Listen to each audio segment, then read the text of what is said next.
Hey, all Apple iDog here today to talk to you about arcade collecting, and I just want to say thanks for the shout out to some random Irish guy. Thanks a lot, I really do appreciate it now. So basically, let's get on to arcade collecting. I originally started collecting arcade machines now when I was 14. So basically this is some stuff that I've actually got from the past. I sold a lot when I actually moved over.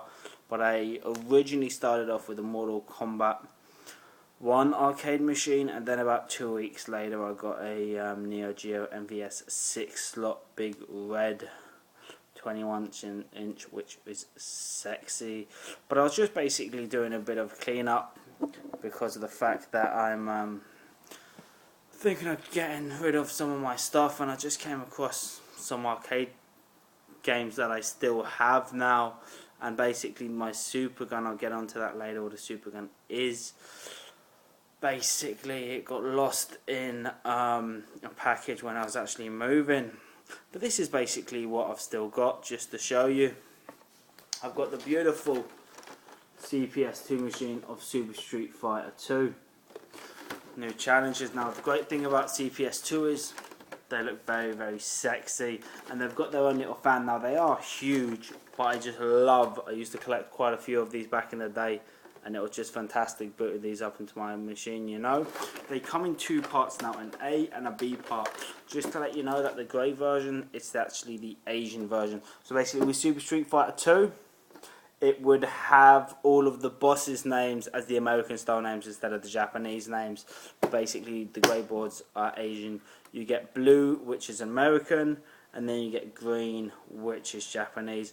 Blue and green you could switch with the actual motherboard now, but with the actual greys you have to have a grey motherboard with a grey game now. So basically this is it. It says Asia on it. Very, very good. And basically what you can do with these is there's three ways you can actually run, especially with CPS2 now. You can get an arcade machine, which is the most obvious choice. There's a Super Gun, which I was talking about earlier, which is basically like a consoleized arcade machine. So basically it's a little box, you plug in the adapter basically there, and they usually use well, basically they can use anything because they're homemade, you know. You can make one yourself for probably about £45–50 depending on where you got the parts from. But there's another thing you could do, which is basically consolization of the actual CPS2 board, where you would actually consolize the actual motherboard. Now it would be best to do this on a Japanese or an American one, just so you can switch over from the different formats now. But basically it'll be a complete consolized version of the CPS2 now. But I just wanted to show you a few other games that I've got in my collection. Tumble Pop now, which is a fantastic game. Now basically, just to let you know, I have had these in plastic bubble wrap, but I've just taken them out to show you.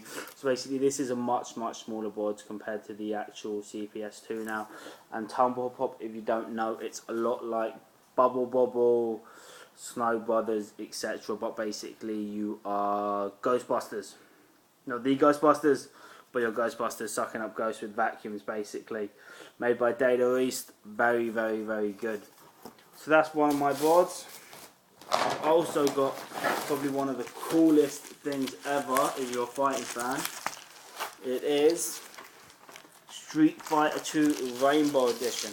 Now what Rainbow Edition is, if you don't know, it came out in the height of Street Fighter 2 World Warriors and Championship Edition, and it basically added air fireballs, air hurricane kicks, basically anything.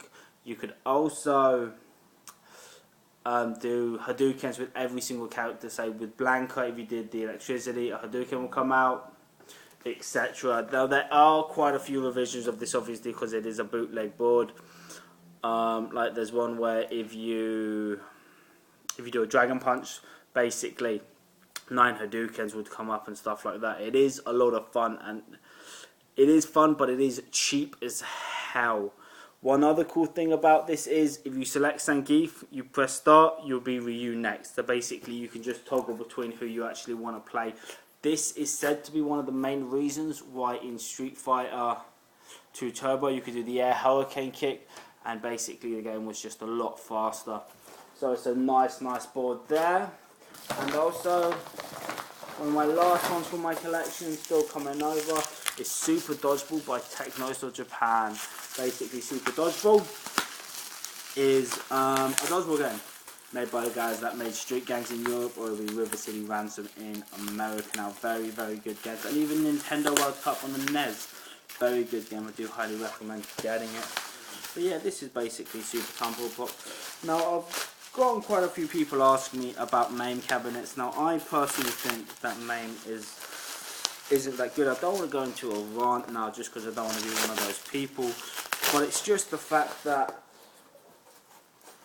you should start collecting these arcade boards just because it is a lot of fun, and it is much better than having a PC with MAME on it, you know, because these are a lot of fun. You get to learn about the history, you get to know how to take care of them, etc.